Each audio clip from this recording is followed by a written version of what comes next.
வணக்கம் நண்பர்களே. உங்கள் எம்எஸ் தமிழ்நாடு அக்ரிகல்ச்சர் யூனிவர்சிட்டி இந்த பல்கலைக்கழகத்தில் இருக்கக்கூடிய BSc agriculture, horticulture, sericulture, forestry இந்த மாதிரியான கோர்சஸ் படிக்கணும்னு ஆசைப்பட்ட ஸ்டூடெண்ட்ஸ்க்கு வந்து கவுன்சிலிங் தொடர்ந்து நடந்து இன்றைக்கி அதுக்கான ஃபைனல் ரிசல்ட்டும் வந்துருச்சு. சில ஸ்டூடெண்ட்ஸுக்கு வந்து ஆரம்பத்துலேயே அவங்க எதிர்பார்த்த காலேஜிலேயே சீட் கிடச்சிருச்சு. சில ஸ்டூடெண்ட்ஸுக்கு சீட்டே கிடைக்கல, அவங்க கடைசி வரைக்கும் போராடிக்கிட்டே இருந்தாங்க. அதே போல் கிடைச்ச காலேஜிலேருந்து இன்னும் பெட்டர் காலேஜுக்கு மாறதுக்கு ஸ்டூடெண்ட்ஸ் ட்ரை பண்ணிக்கிட்டு இருந்தாங்க.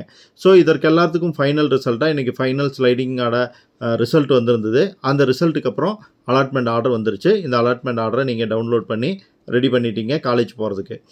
ஸோ ஃபஸ்ட் இயர் யூஜிக்கான காலேஜஸ் வந்து வரக்கூடிய 14/9/2023 ஆரம்பமாக போகுது.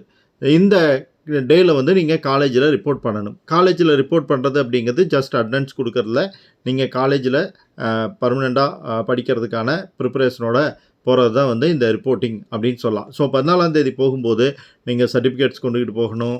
சர்டிஃபிகேட்ஸ் மட்டும் இல்லாமல் ஹாஸ்டலில் ஸ்டே பண்ணுறதுக்கு தயாராக போகணும். சில கண்டிஷன்ஸ் எல்லாம் தெரிஞ்சுக்கிட்டு போகணும். அது எல்லாத்த பற்றியும் இந்த வீடியோவில் நம்ம டீட்டெயிலாக பார்க்க போகிறோம். வீடியோ முழுசாக பாருங்கள். பிடிச்சிருந்ததுன்னா லைக் பண்ணுங்கள். ஃப்ரெண்ட்ஸுக்கு தேவைப்படலாம் அவங்களுக்கு ஷேர் பண்ணுங்கள். சப்ஸ்கிரைப் பண்ணி சப்போர்ட் பண்ணுங்கள்.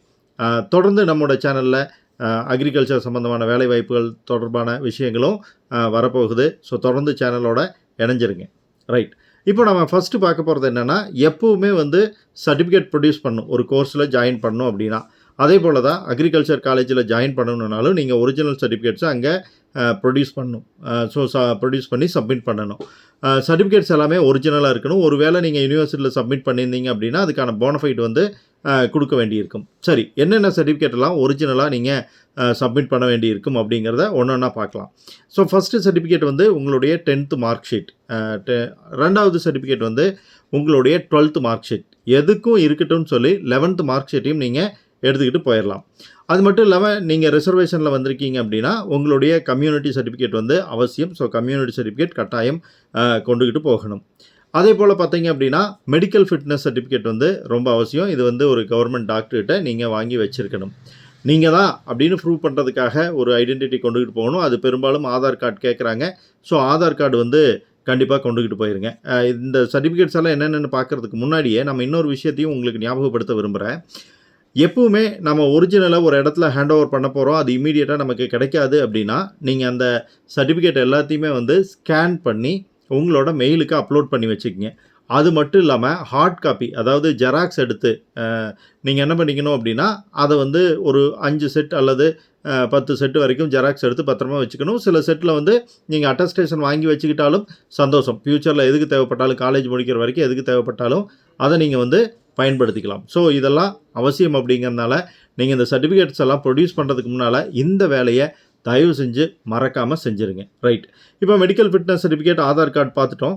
அடுத்தது பார்த்தீங்கன்னா உங்களோட நேட்டிவிட்டி உங்களுக்கு தேவைப்படுது. இல்லை நேட்டிவிட்டி கொண்டுக்கிட்டு போயிருங்க. இன்கம் சர்டிஃபிகேட், ஸ்காலர்ஷிப்புக்கு தேவைப்படும் இன்கம் சர்டிஃபிகேட் கொண்டுக்கிட்டு போயிருங்க.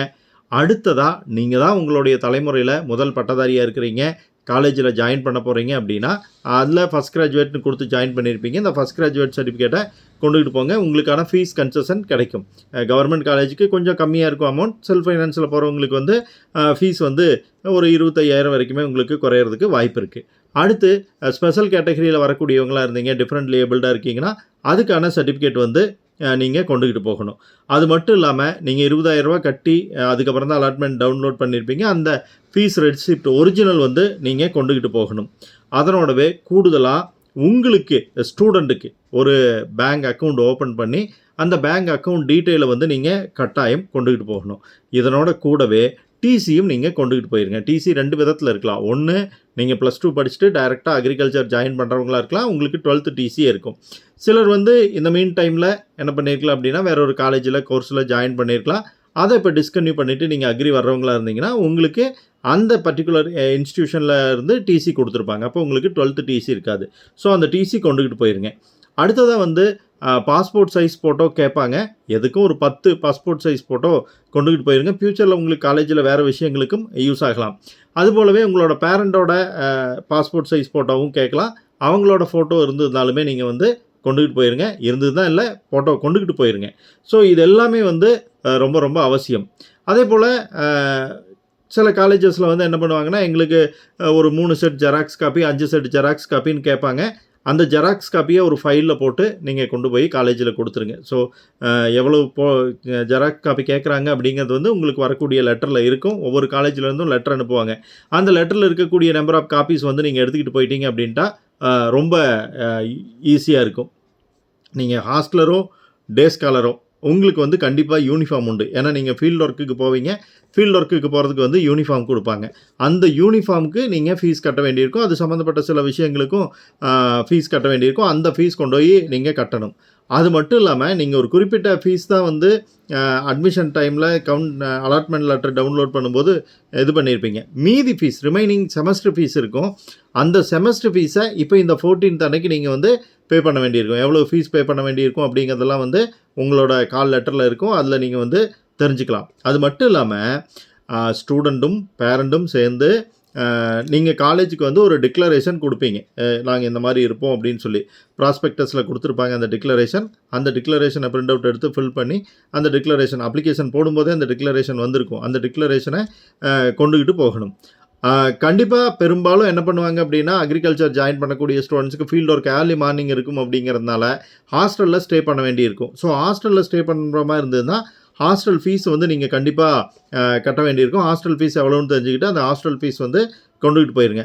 ஹாஸ்டலில் தங்க வேண்டியிருந்ததுன்னா எல்லா ஹாஸ்டல்லையும் எல்லாமே ப்ரொவைட் பண்ணிடுவாங்கன்னு சொல்ல முடியாது. அதனால் நீங்கள் தங்குறதுக்கு தேவையான அளவுக்கு கண்டிப்பாக இது கொண்டுக்கிட்டு போயிடணும். ட்ரெஸ்ஸஸ் கொண்டுக்கிட்டு போயிடணும். ட்ரெஸ்ஸுன்னு சொல்லும்போது ட்ரெஸ் கோடு வந்து சில காலேஜஸில் வந்து ஃபாலோ பண்ணுவாங்க. சில காலேஜஸில் ட்ரெஸ் கோடு இல்லாமல் இருக்கலாம். ட்ரெஸ் கோடு அப்படிங்கிறது வந்து ஃபார்மல் ட்ரெஸ் வந்து பெரும்பாலும் சொல்லுவாங்க. அது இல்லாமல் யூனிஃபார்ம் வரும். Ultra modern dress, leggings, jeans. இப்போ லேடிஸ் எடுத்துக்கிட்டோம்னா லெக்கின்ஸு, ஜீன்ஸு இந்த மாதிரி ஜென்ஸுக்கும் டிஷர்ட் இந்த மாதிரியான ட்ரெஸ் கோடிங்கெல்லாம் வந்து அவாய்ட் பண்ண சொல்லுவாங்க.